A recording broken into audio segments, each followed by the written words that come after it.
Alors voici un antivol pour vélo ou autre, très original dans le fait qu'il utilise une serrure par reconnaissance d'empreinte.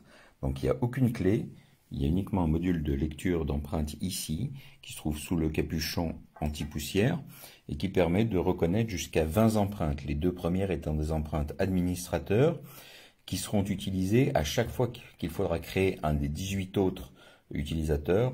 L'administrateur devra tenir son doigt pendant 5 secondes sur le capteur jusqu'à ce que la lettre devienne bleue, et ensuite le nouvel utilisateur tapotera 5 fois sa nouvelle empreinte et ensuite elle sera enregistrée.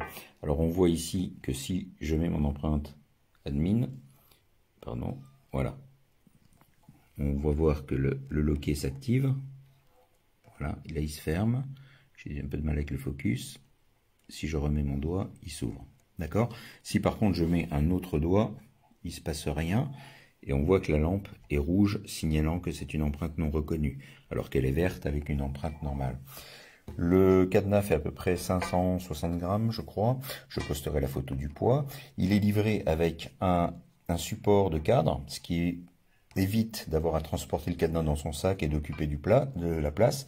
Alors ça c'est simple, on appuie sur le bouton, ça permet de dégager l'antivol pour pouvoir le fixer à un poteau et au cadre du vélo, en incluant une roue au moins.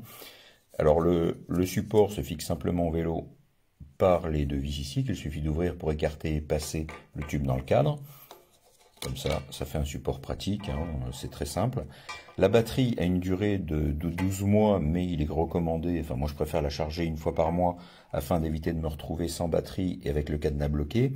Ici on voit quand même le petit port USB, alors un câble micro USB est livré pour recharger la batterie. Je le fais une fois par mois de façon à éviter encore une fois de me retrouver avec une batterie vide. Si cela vous arrive, c'est très simple, il suffit d'utiliser par exemple un power bank pour recharger la batterie quelques minutes pour pouvoir débloquer le cadenas.